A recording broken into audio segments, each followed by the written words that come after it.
വായിലെ ക്യാൻസർ ബാധിച്ചുള്ള മരണങ്ങൾ മൂലം 2022 രാജ്യത്ത് 560 കോടി രൂപയുടെ സാമ്പത്തിക നഷ്ടമുണ്ടായെന്നാണ് പഠനങ്ങൾ തെളിയിക്കുന്നത്. മുംബൈയിലെ ടാറ്റ മെമ്മോറിയൽ സെൻ്ററാണ് പഠനം നടത്തിയത്.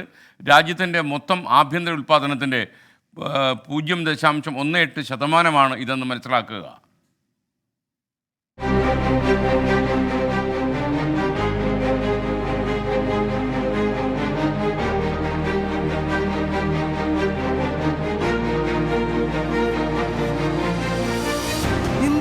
ഓരോ വർഷവും 1 ലക്ഷം ഓറൽ ക്യാൻസർ രോഗികൾ ഉണ്ടാകുന്നുണ്ടെന്നാണ് കണക്കുകൾ. വായിലെ അർബുദബാധ മൂലം എല്ലാ വർഷവും 50,000-ഓളം പേരാണ് മരിക്കുന്നത്.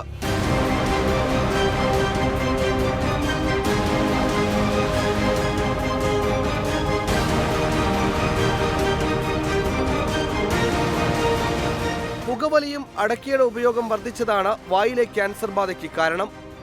വായിലെ ക്യാൻസർ ബാധിച്ചുള്ള മരണങ്ങൾ മൂലം രാജ്യത്ത് 2022 560 കോടി രൂപ സാമ്പത്തിക നഷ്ടമുണ്ടായതായി മുംബൈയിലെ ടാറ്റ മെമ്മോറിയൽ സെന്ററിന്റെ പഠനം വ്യക്തമാക്കുന്നു. രാജ്യത്ത് ഇതാദ്യമായാണ് ഇത്തരമൊരു പഠനം നടത്തുന്നത്.